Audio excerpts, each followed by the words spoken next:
Good afternoon, everyone. I hope all of you are having a wonderful day, and I welcome you all to ekincare Presents HR Leaders special session powered by Observe Now. Today, we will be talking about how to transform employee wellness through agile and preventive health plans. Our presenting partner here, ekincare, is a pioneer in this area, and we will be, in the course of this conversation, discussing a lot of things that starts from the need for preventive healthcare and well-being in a post-COVID world.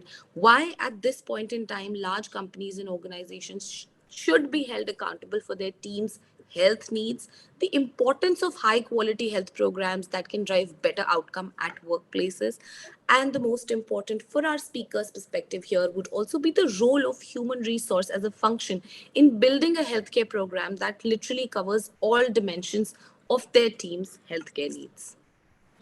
My name is Tanya Tikku. I am the editor in chief and co founder of this young B2B digital media platform called Observe Now.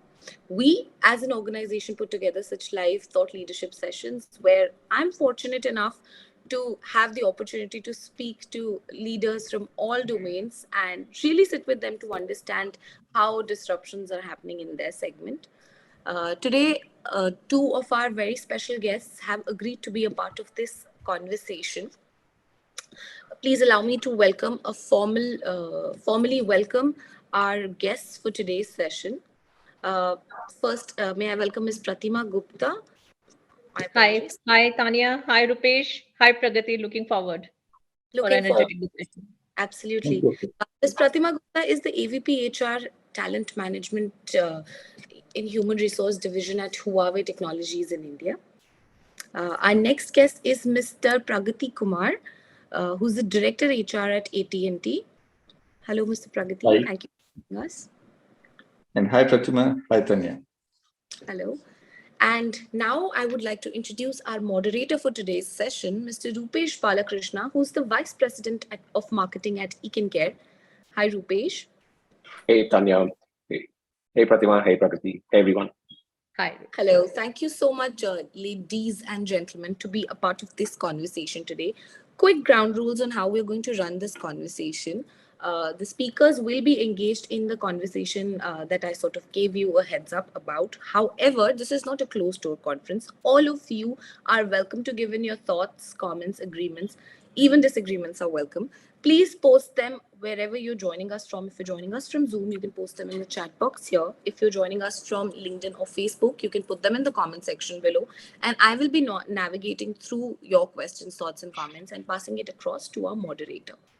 So with that, Rupesh, I formally hand over the session to you. Looking forward for a really exciting conversation. And I think it's a need of the hour. I think it's very important for all of us to understand how we take care of our employees' health needs at this point in time as well. COVID taught us that life is unpredictable. How can we make it better is something that ekincare can teach us. So over to you, Rupesh. Great, thanks Tanya. That was a well thought through introduction. Good afternoon, everyone.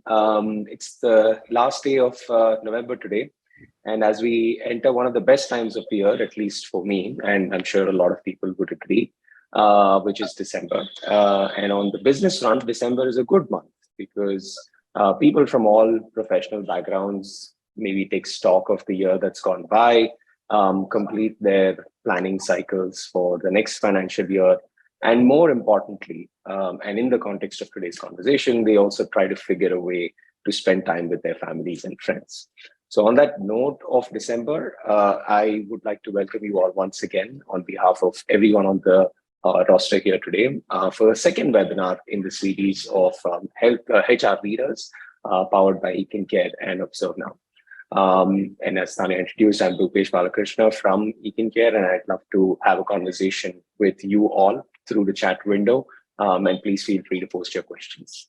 To add on to what Tanya was talking about, I think 2022 has been pretty much of a roller coaster of a year, to say the least. From a health and well-being perspective, I'm sure we all agree that all of us are trying to put our best foot forward. Everyone listening in today is from the HR function, and from an employer perspective, each one of you listening in has their job cut out in terms of keeping up with the growing trends of and demands of creating and fostering a healthy and happy workforce. Now, one area which is truly emerging today in the context of holistic well-being, which is physical, mental, social, and financial, is in creating ecosystems of health benefits that cover a wide range of OPD benefits, or in common terms, preventive healthcare. However, preventive healthcare is a pretty vast universe, and each industry, its geographical and demographical compositions have a fundamental impact in how these strategies are built, and one that works for all employees. Then comes the challenges of adoption and governance and consistently improving upon these strategies to keep pace at the demands of on-ground requirements of employees. Now, these are very complex problems. To address such challenges and discuss more, we have our esteemed panel, Ms. Kamita and Mr. Pragati here, to share their views and how we could, based on the topic that you all signed up for, is to transform employee well-being through agile benefits planning and implementation. So with that, let me dive into the questions here. We'll start with Pragati. Pragati, we all know that there are multiple factors that determine how a benefits strategy is put in place. Now, it could start with something as rudimentary as a budget, and go into many layers of, let's say, peering with industries or industry standards, the nature of work, the compensation structures, and so on. And that list just becomes endless. So factoring all of this from your vantage point, is preventive healthcare getting more prominence based on employee needs in a benefit strategy? Hi, Rupesh. Happy to join with you on this discussion. And to your question, the simple answer is yes. Earlier, we used to have in the corporate end, we used to have a very simple way of arriving at what works for us from a health and wellness perspective. And that was often related to what the peer group or the competition was doing, what we were hearing from employees, and generally keeping an ear to the ground and seeing what was available in the market. So, and again, going back and checking with finance and budgets and where we want to take some of this. Obviously, all of this also has to do with certain things like what is the corporate benchmarking, what is the employer brand you're trying to get into, what it is that you want to position in your total reward strategy, which also has to do with your demographics and the age groups, the profile of employees, and different age groups do tend to have different preferences when it comes to the mix of various rewards and comp and ben items when you look at it in the perspective of a total rewards package. So different companies, depending on their demographics, would typically have a higher prioritization or a percentage allocated to a certain benefit vis-a-vis another benefit. What we're seeing these days is very, very clearly from an employer branding perspective, from the employees' ask perspective, from the way candidates are looking at, when they have 3 or 4 offers in hand, what are they looking at comparing? And in many, many ways, health and wellness as a component of the total rewards package has certainly jumped significantly higher in the valuation, both from the employee perspective and from the employer perspective. I think now is probably the time to take this to the next logical step, and that's the preventive piece of it.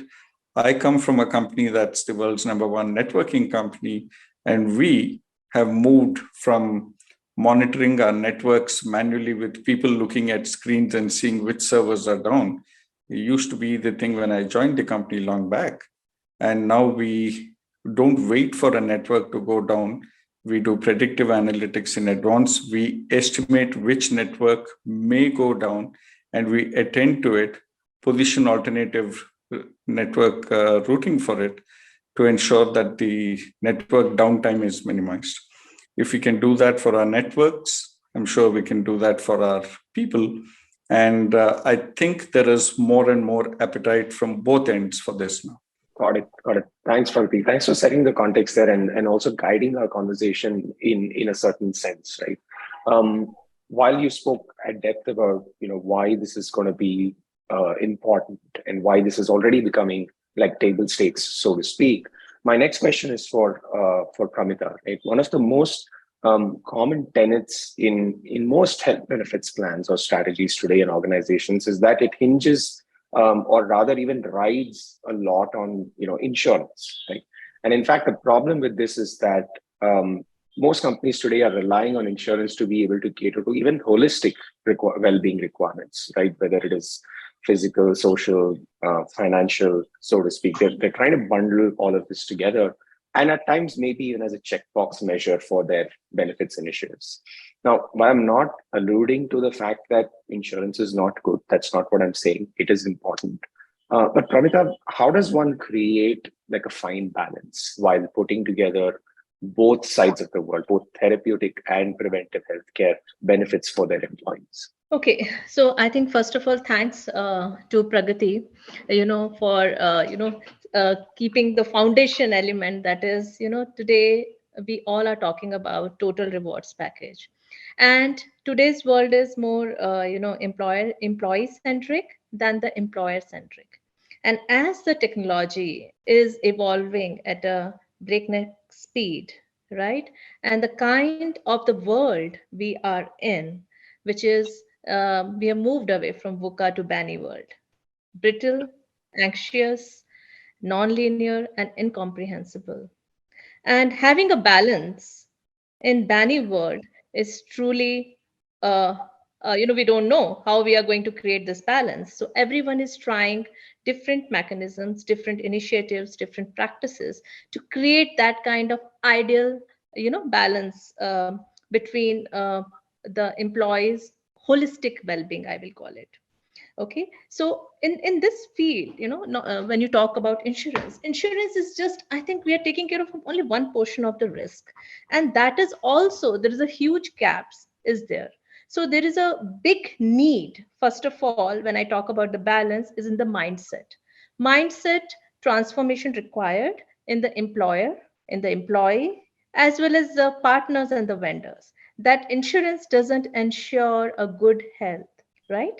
So what ensures a good health is that is what we need to take care. And that is what now it's a time to train, orient, enable, and help our employees implement the good healthy habits, and not only tweak but also revisit what are the potential gaps are there in our health and wellness strategy, what we need to do to really implement. See, every year if I take an example, pre-pandemic, yes, we used to have insurance. This was a, we compare with different competitor companies to attract and retain the talent, and everyone do the benchmark analysis as part of their total rewards benchmark, and they wanted to be obviously better than the others. But this pandemic has taught us this is not enough. There's a very key piece, which is today is employees wellness, and also inclusivity is very important, how we can have resilience for our workforce. And we also never thought that how the personal environment can completely impact the productivity and the engagement of an employee. And that is where the health vendors like you can help making a comprehensive, holistic, integrated solution, which is one touch, one stop solution, where an employee and employer need not worry about the multiple processes, evaluations, multiple ROI. I should be able to see before implementing this what was my health index, average health index of an employee, health quotient or health index of an employee, or organization's health index of an employee, organization's health index, or the team or the department health index before and after. If I can measure it very clearly, I will be able to see a great value, and I can create the fine balance in a long term. Maybe in a short term may not be, but in a long term, I should be able to see that improvements. And that is a need of an hour, that we need to build this highly productive, engaged, healthier, and wealthier talent in our organizations. And that is one of the priority which has come on the top KPIs of an organization. Thanks, Pramit. I think just one anecdotal example that comes to mind is when we were in a conversation like this, but in a slightly larger forum. There were about 10 to 15 other HR leaders. One of the questions that the moderator had for the audience was, and these are your peers, right? Like folks like you heading HR divisions in their organizations. One of the questions was, hey, how are you measuring, the impact of your benefits programs? What makes you feel that you're on the right path? And literally, that was 9 out of 10 folks said, you know what, I don't think I'm measuring enough, or rather, I don't have the right tools. I don't think I have the capability from a tech perspective or from a data perspective that helps me make those decisions in the right way. We'll come to that, but Pramita, again, taking the branch that you've set off on, and thanks for talking about VUCA to a BANI world, right? Let's assume that everything's going right? Let's assume we have an ideal world scenario in the context of an organization having a good mix of both, insurance, which is the therapeutic healthcare aspect, and preventive healthcare benefits, which is everything from health checkups to doctor consultations and a whole list of other things, which is a great strategy, right, to deploy, right? So what most organizations today are struggling with is in driving the adoption of these sponsored preventive healthcare benefits. Now, I'd like to ask both of you this question. So maybe we'll start with Pragati. But I think what's working for you in driving this adoption, right? What's working in your experience? What could be different? Well, we've grappled with the problem before. We have gone from having one of the best. For example, I'm just giving an example of one of the most comprehensive and detailed health checks possible in industry, and having pretty low utilization rates. We are talking low double digits. And we were looking to get this in excess of 75% to 80% and above. And obviously, that was a long trip to get done. So no one strategy. I mean, we tried everything, right? All of the usual stuff, the communications, the awareness, getting it done. We've done that. What we've found, surprisingly, to be the most effective is that a lot of our people actually take their job a lot more seriously than they should, and they take their wellness a lot less seriously than they should. So the thing that worked for us, given the mindset of our demographic, and particularly this probably is more true for the tech workers, is we try to adopt a wellness goal as part of the business targets and goals for the year. And when we put that in there, and then people knew that they're going to be tracked against that, is when we found a lot higher thing, which is strange. I mean, it just shows to go that our people would put a lot more effort and focus and priority into their work than into themselves. But it's one of the things that worked, but by itself, it's not going to do the thing. The other things that made this possible is we made the whole thing a lot easier. We got it down to apps. If you're going to ask people to log in and then go into their VPNs on a holiday, get into some things, no, not happening. If you're going to expect people to commit a whole day for a particular activity, again, not happening. So people need to have the ability to break it down into convenient bits. Access anytime, access through apps and mobiles, which is then driving up the adoption.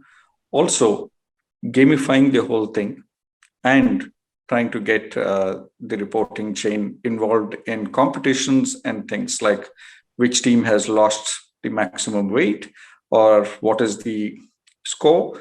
We actually started to compare teams and give them scores based upon the actual age of the employees in that team versus their physical age.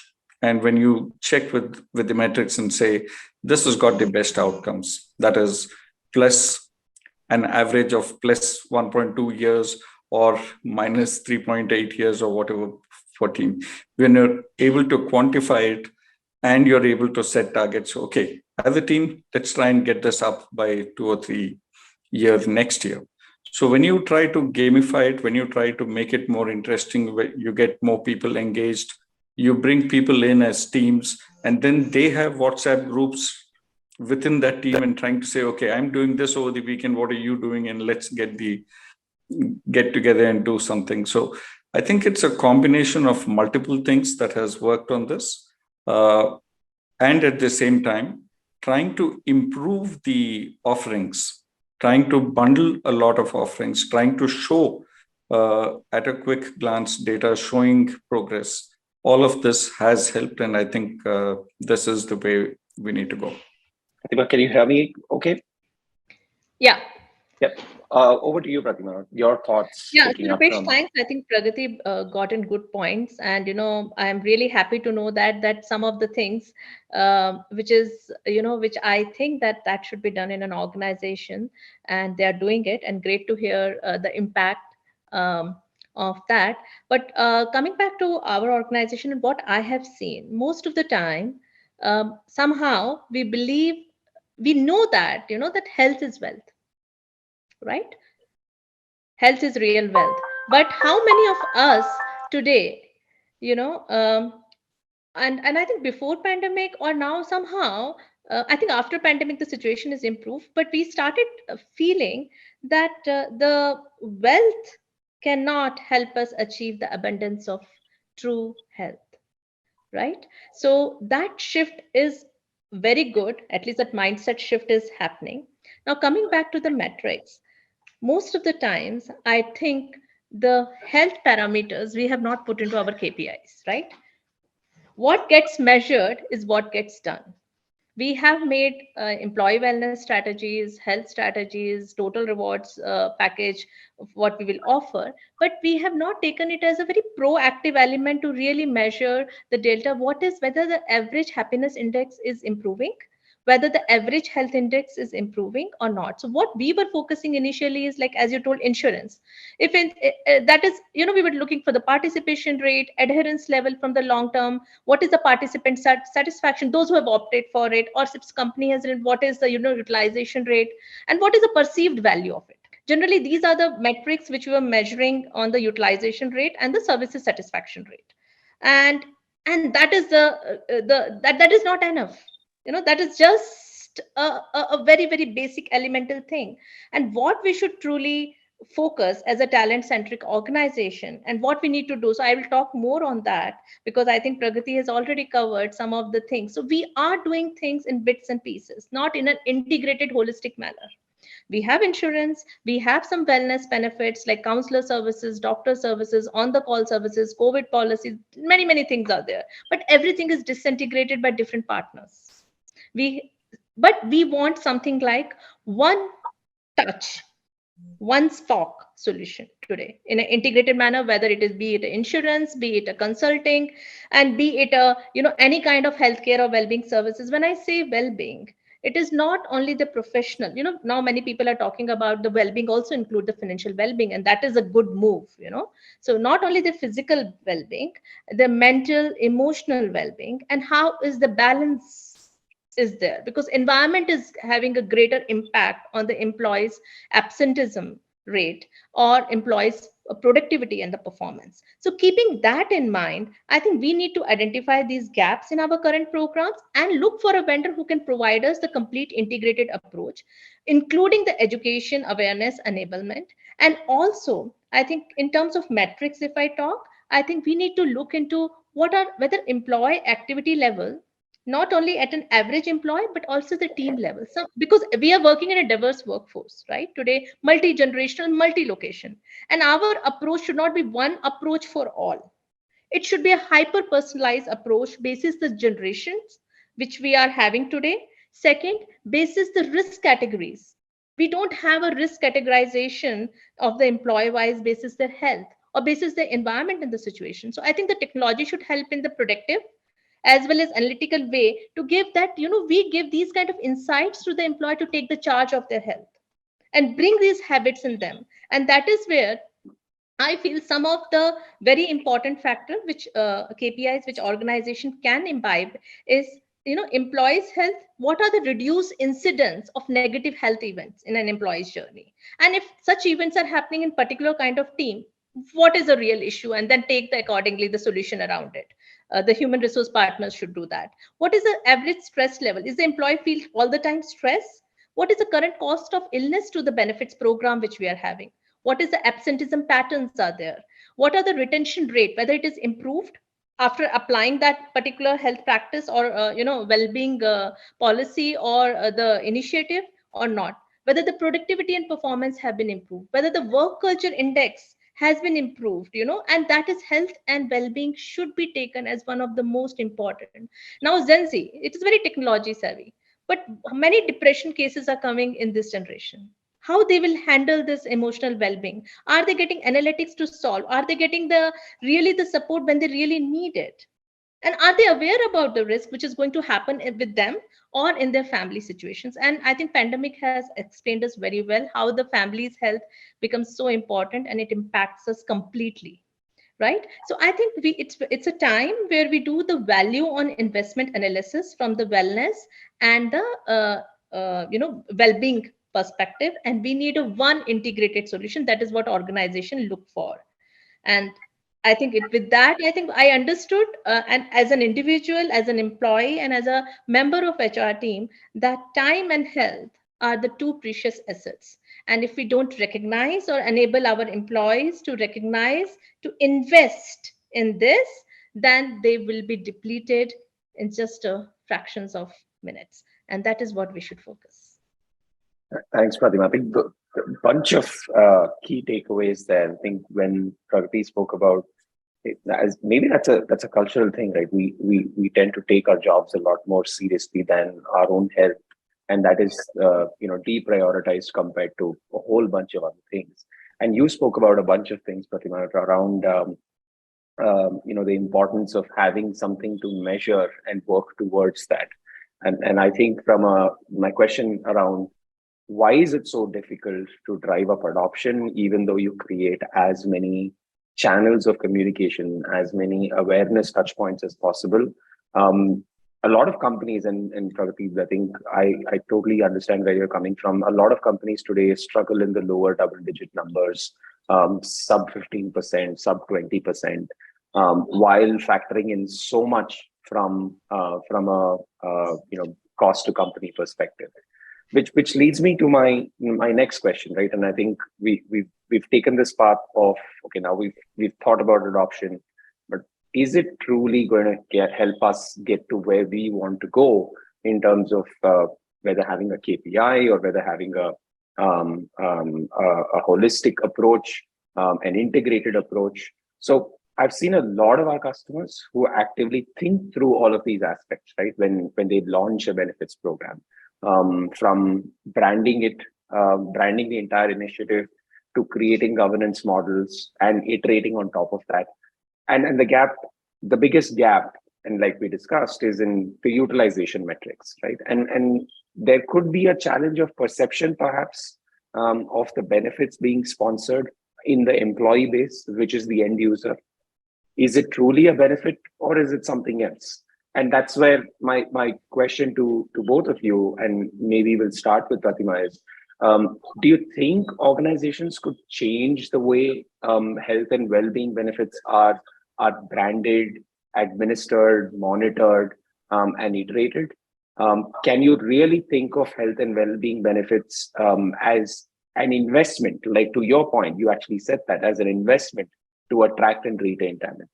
Definitely. I think that the more change is required is not, I mean, employers are doing a bit, in terms of making a part of some kind of, walkathon competitions, all this everyone is doing, but we are not achieving the results, right? So where the problem is, I think it's a very, very good question, that why, in spite of doing so many things, we are not able to achieve the desired result, which we want, right?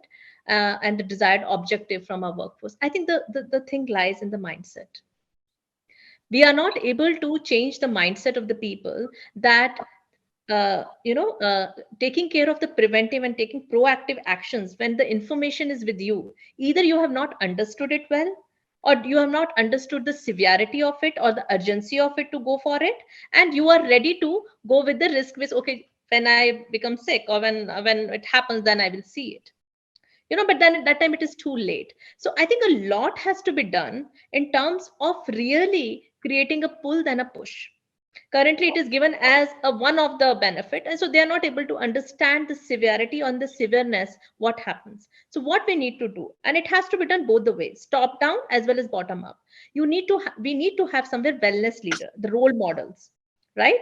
Generally people look up to some role models, and that is where we lack today. We somewhere we will give more attention, or we will look up to the people those who are good in high performance and all. So we need to somewhere create the role models who are holistically taking care of their financial well-being, their mental well-being, and their physical well-being, and all the aspects, right? So we need to have such kind of leaders. Maybe that can create a faster mindset shift within the employees. Second, the leadership management buy-in should be very strong to imbibe and measure this. When we measure in board meetings so many things, right? Why we don't measure the health, stress levels, emotional well-being? Why don't we measure that metric? So we need to, so the gap is also in the implementation and what we are measuring. And as we rightly discussed, that this is also important if we really want to improve. So measurement is not happening, it is optional, so I don't go for it. First, I don't understand, or I understand, I don't think it is urgent and important, or I feel I can do it later. And I don't understand the consequences, what will happen if I don't take it. And I don't understand, I don't have a data of the future risks. So today, if the technology can tell me, okay, I have this kind of health history, I have an access of my annual health reports, and I can say, okay, there is a risk which is getting developed, and you can cover it like this by taking these kind of healthy habits, by introducing yourself in these kind of programs, by taking care of these kind of wellness benefits, and and implementing this in your daily life and changing your health work habits. I think the situations will change. But there's a lot to do. A person or an individual or a team or a leader, everyone needs to get involved in this initiative.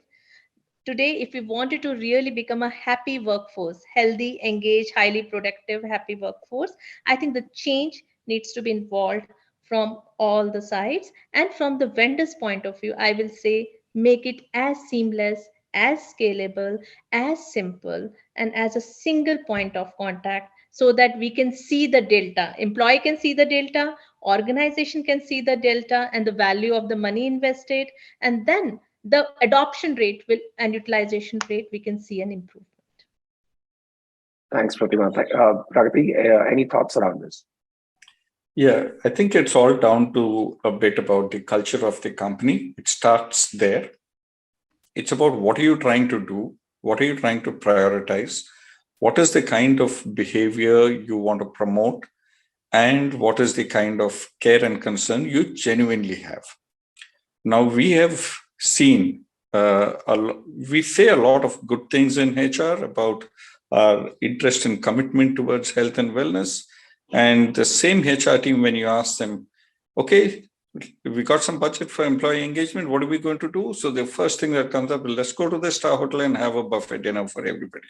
In a company that is 40% overweight and 10% obese. I mean, you might as well put a bullet in their head and say, it's easier to get rid of people that way. I mean, what we are saying and what we are doing is two different things. So we have to be consistent in our behavior as employers and as HR teams. And if you're saying that your health matters, you have issues of people being overweight or obese, it's a sedentary job. They're not getting time or not prioritizing it for fitness and wellness. So what we did is all of the budget went out from the buffets and went into team sports. And we found amazing participation when we did team sports. Getting people out of bed is a problem, right? So we started to get them out on team sports, and we started having competitions from everything from chess to Olympics, climbing up 3 stairs. How much can you do? Standing high jump, standing broad jumps. Stuff that you can do in the office, skipping, skipping competitions, small stuff, but getting people charged up. You have people cheering, you have activity going on, and you're putting your budgets and spends in a direction that is beneficial for the employees rather than harmful. So I think it's down to your culture as well as to what are you trying to prioritize. And some of this is when we have leaderships, conversations, we have town halls, we have uh, meetings, team meetings. What is the priority you give to employee health and wellness? If you look around in our industry, I've got data from a few companies. I won't name the companies, but if you look at the data of the employee deaths, it shows very clearly a very, very high percentage of the deaths are happening among male employees between the ages 32 and 42. It then tapers off as you go higher, which is strange. I mean, you'd expect that as you age, your risks would increase. It actually doesn't. But if you look at the data, it shows a very, very disproportionate sudden death instances among male population among 32 to 42. So what's going on? What's going on is that at the time when your career is probably at its peak, is when there are stresses. It is also the time when a person has had between 10 to 15 years of relatively sedentary thing, and your sedentary life of a decade plus is now beginning to catch up with you. So I think there is a lot that we can do using a combination of various things. But again, it's pretty much down to culturally, how much do you value it? And when we say value it, I'm not talking about the talk, but I'm talking about, actually your actions, being aligned with your priorities. Got it. All right. Thanks, Pragati. I think some important points. I think it's a cultural mind shift. Um, Figuring out where is the right placement for a right um, push for an employee to actively participate, and that goes back to the adoption conversation that we just had a few minutes ago. Pratima spoke about how leaders need to be the champions and literally the custodians of what a benefits program needs to do in order for it to be an important thing, somewhat like an investment rather than a benefit that the company provides. And a very important point, something we've been talking about a lot with a lot of our customers and non-customers as well, Pratima, is the fact that what you mentioned, right? Is this even a board level conversation? Is this a conversation? Is health and well-being a conversation that is taken very seriously? And if yes, which leads me to my next question. What cannot be measured, can't be improved, right? So in your personal experience, Pratibha, this is for you first, and then, we go to Pragati as well. How do you measure the outcomes of your benefits strategy today? And what would you do differently? See, I think as have already stressed on that, the way the first thing is when I'm making the strategy, whether health strategy is part of my total employee culture index or not, or happiness culture, or whether you call it the climate score or everything, first that change is required.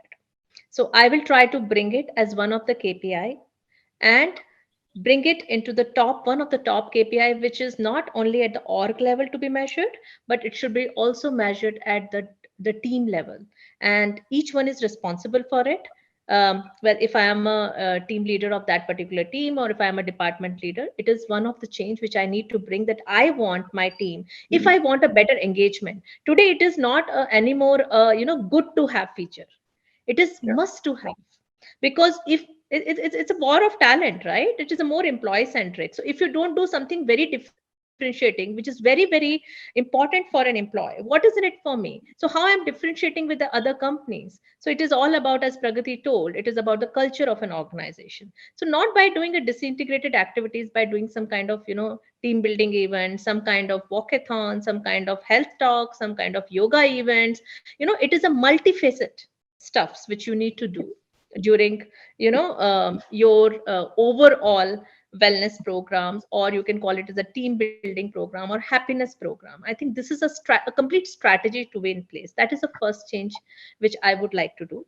Second, how will I measure it? As I have already told, that before and after, before implementing this, even though I'm introducing a new health vendor or new health benefit, until unless I don't measure the impact and I show that impact, that delta, the pull will not come, and I will not be convinced whether I need to continue or stop it. There are many initiatives we have brought in the past, and it just fades away with the time.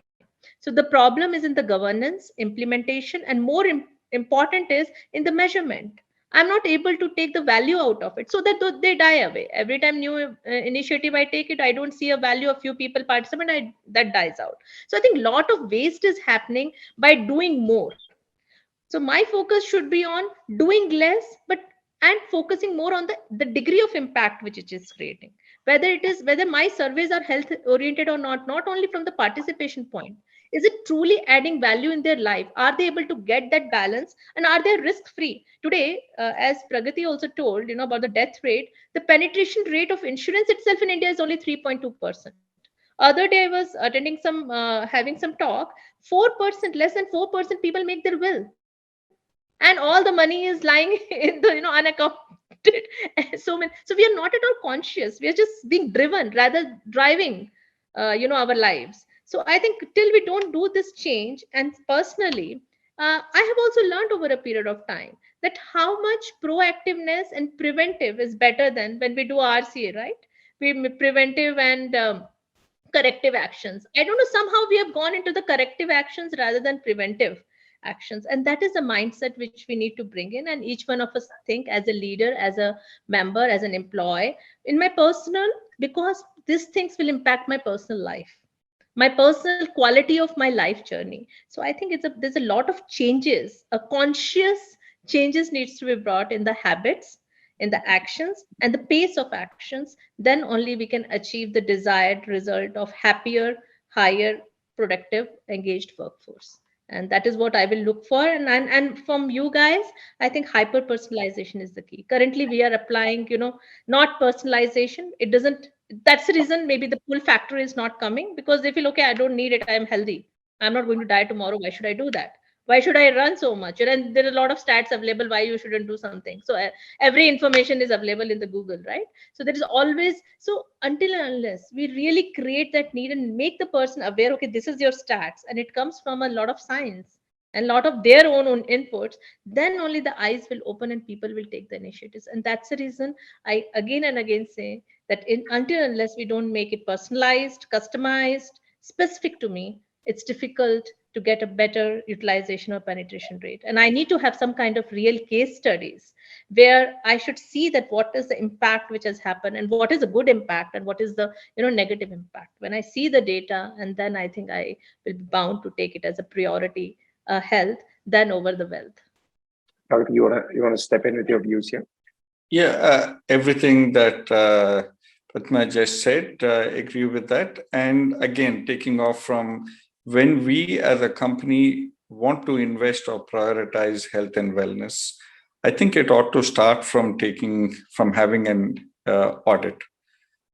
Sadly, I meet thousands of people in HR.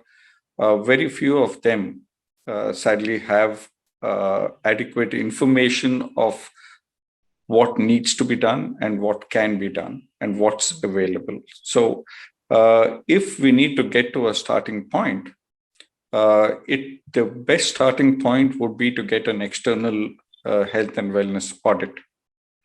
Okay. And this is something that I've been helping other companies, and I've had other people doing it. I wish we can get to a point where some of our wellness partners are able to actually conduct a health and wellness audit for us and, give it there. You're really good at this. You're absolutely pathetic at this.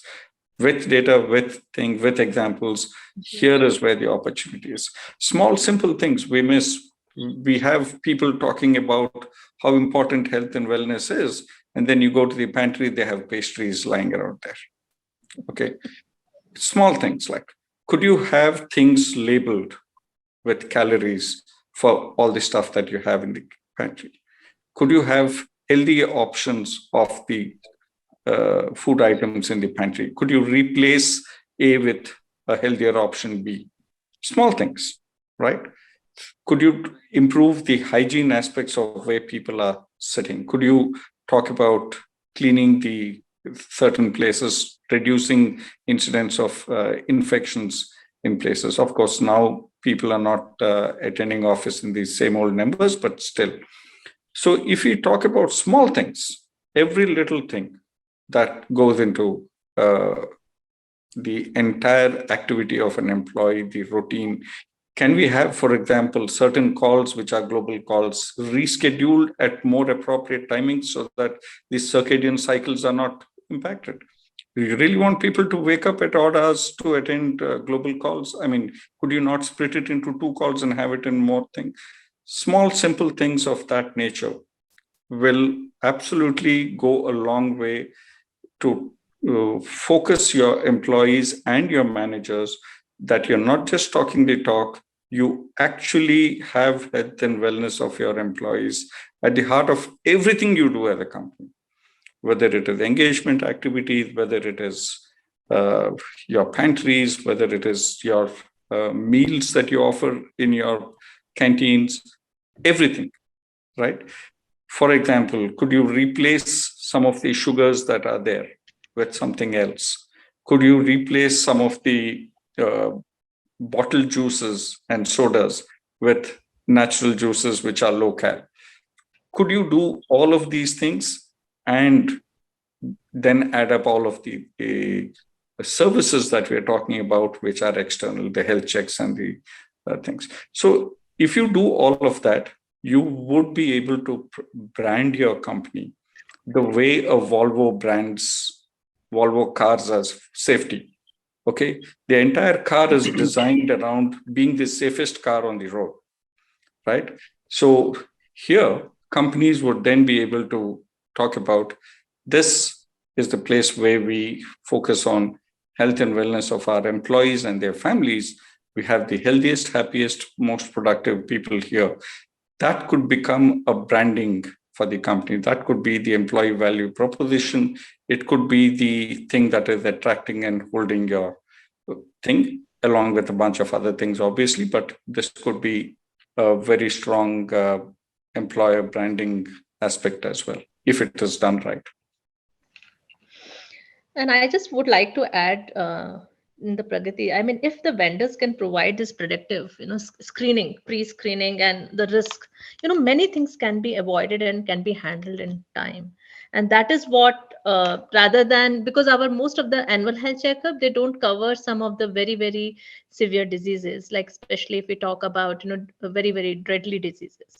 So I think this kind of scanning, because now we are seeing heart attacks and we are seeing very, very threatening diseases coming very, very early in the young generation, it is because of the lack of this predictive and giving that insight for these screenings. So I think these kind of things should be provided so that we know, okay, what risk is going to come. And that is a very, very important and a great area if we can give this to the people. For example, there are very high chances of obesity is there. So this is the lifestyle pattern you need to have, by this time. If we don't do, you will become diabetic.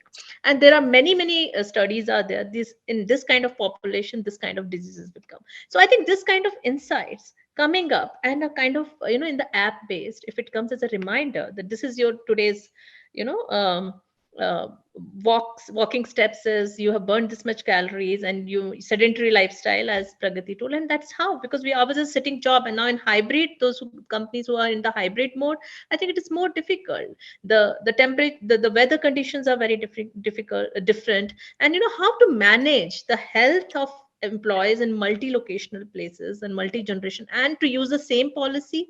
I think that is what is the innovation area, which I think all of you should look for, and where it can truly benefit. As one of the case, like insurance, we feel it is important. Same way, these should be compelling cases or compelling practices, or the tools, health tools, we are forced to implement, and we are seeing the need. But I think something like this, it should be more, studies should be available for us to introduce this as one of the one of the wellness workplace benefit for our employees. Thanks for that, Pratima and Farki. I think I should definitely talk about why, and both of you spoke about the importance of having data points. And for us, that's pretty much our bread and butter in a lot of ways, given the depth and breadth of what our platform has to offer. And we spoke about having the flexibility to really contain all of the benefits under one roof. Now, to give you a simple example, today our platform supports over 2 million lives, right, which includes employees and dependents.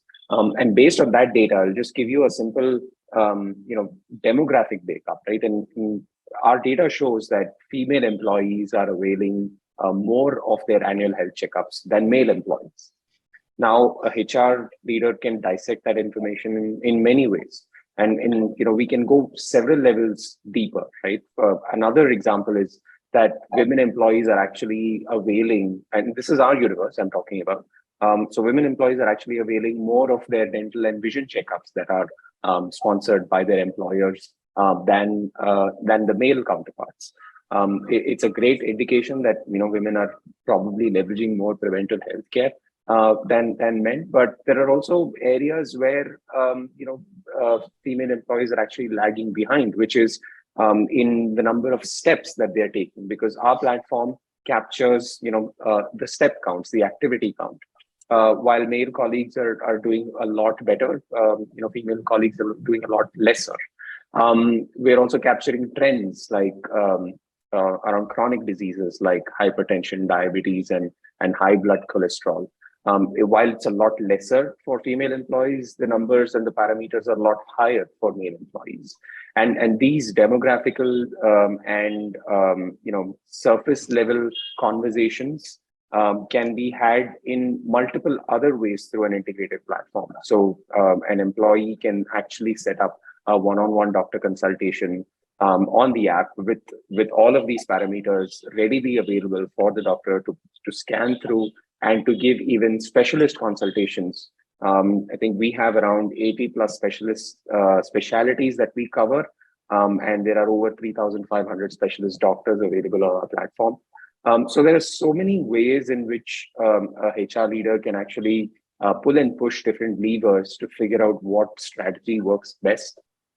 Another example, like you said, how does one incentivize people to do more activity, right?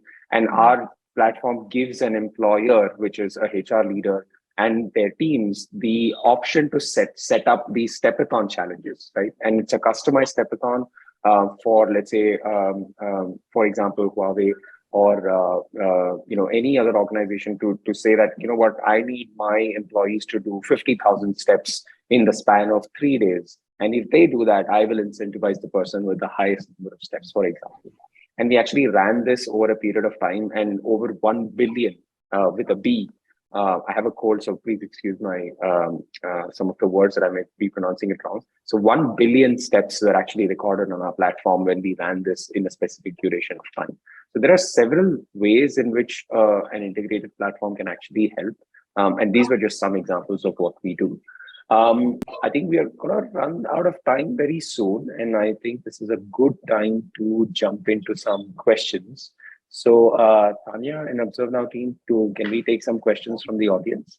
Actually, I haven't seen any audience questions so far, so maybe you could use the 5 minutes, to sum up the conversation, or if there's anything left. Absolutely, yeah. I can. That's not a problem. But I think I'll probably pose some questions.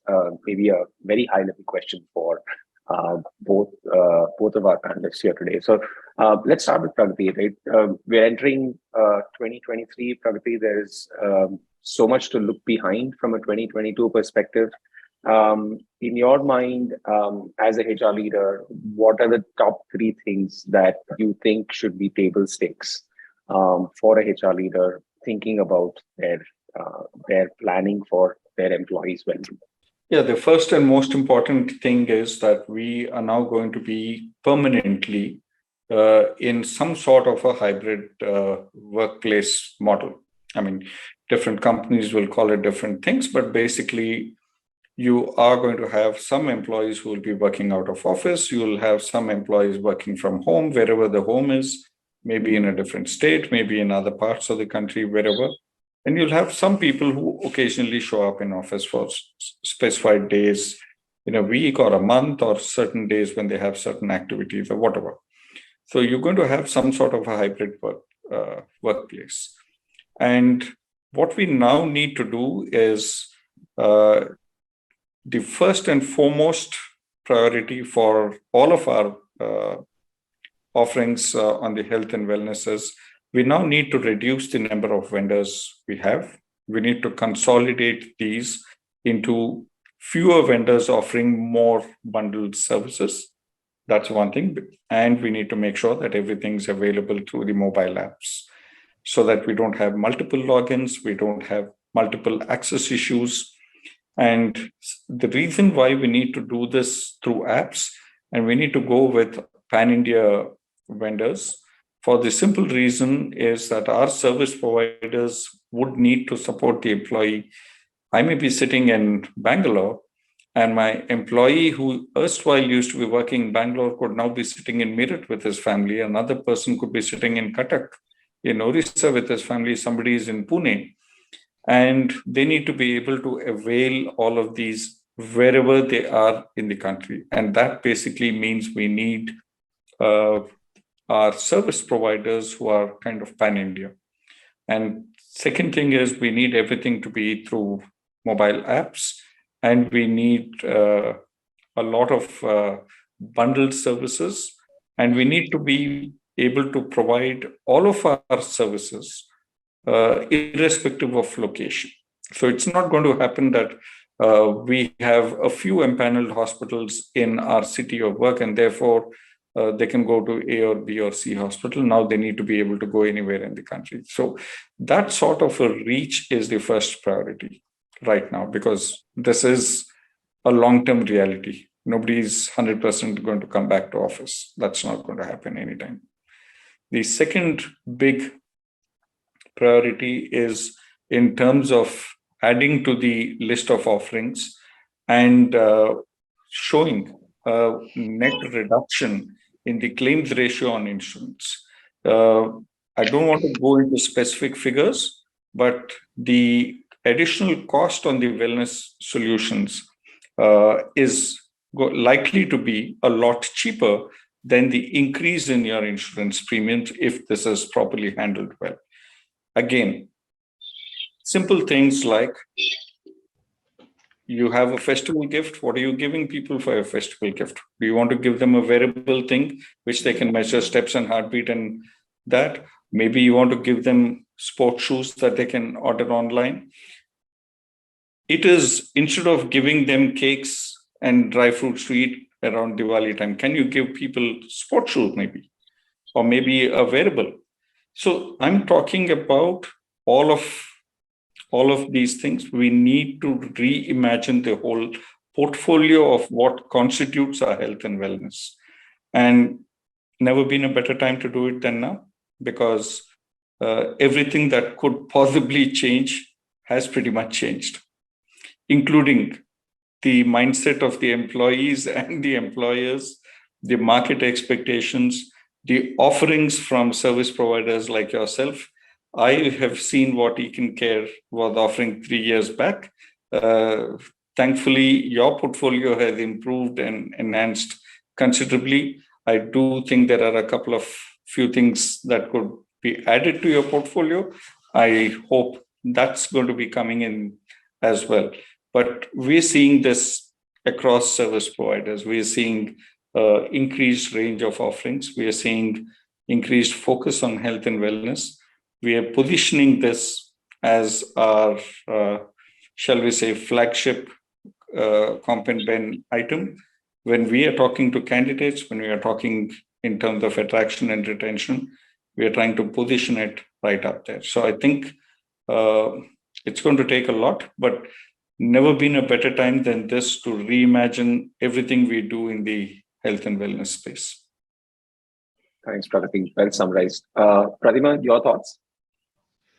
Yeah, coming back to the if I talk about the top priorities or for the next 2023 to 2025, I think what I have seen in my career is that HR leaders have faced a historic amount of disruption.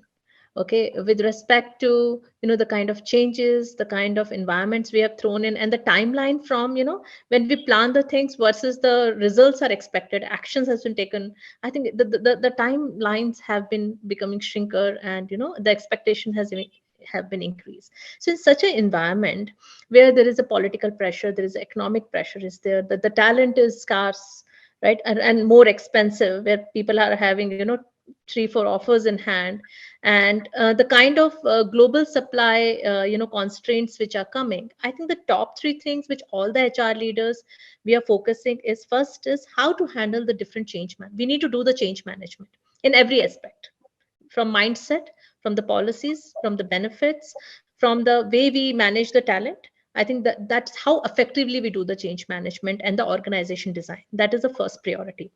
Second is, I think important is employee experience, because it is an employee centric world. So we need to focus on the employee experiences, where how richer we can make our total rewards package, how we can make our benefits more attractive for to attract, retain, and to develop the talent.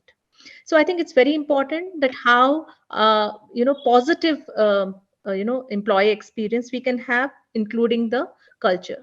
And the third key things is the leaders and the manager effectiveness.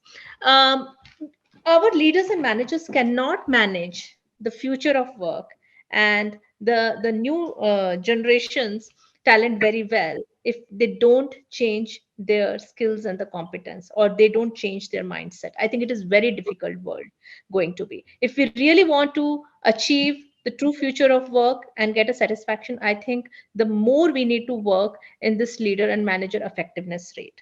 And fourth, but not like, obviously talent acquisition and the development will remain an area. So when I say development, it is not about their competence and their skill development, it is the overall development, where the financial, so they should be more wealthier, they should be more healthier, and they should be more happier. So that is the kind of focus which I feel should be there in 2023 for most of the HR leaders, and that is what they're focusing on. And I think with you guys, we are really having a lot of hopes, because you are into this market, you are the expert of this, and you can do the competitive benchmarking, what is running well in India, and it should be location based, right? What will work, what is the kind of demographics, you have all the data, and data is the king. You can use the data and give the most impactful and the effective and the cost affordable solutions to us, so that we can achieve the objective which we want to have for our organization, for a win-win situation. Great. Thanks, Pratima. That was well summarized as well. So we're at the top of the hour, 3 minutes over. I don't think we have any questions, but this is an on-demand session that's available as well. I'd like to thank both Pratima and Pragati and Tanya for organizing this and for being part of this conversation. I'll sign off and I'll hand it back to you, Tanya. All yours. Thank you so much, Rupesh, Pratima, and Pragati for being a part of this conversation. If you wish to review this conversation, you can go to Observe Now's LinkedIn page and Facebook page. You can review the conversation there. Thank you so much to all the attendees for being a part of this. And of course, a special mention to our presenting partners, ekincare. Thank you so much, guys, for helping us put together a panel like this.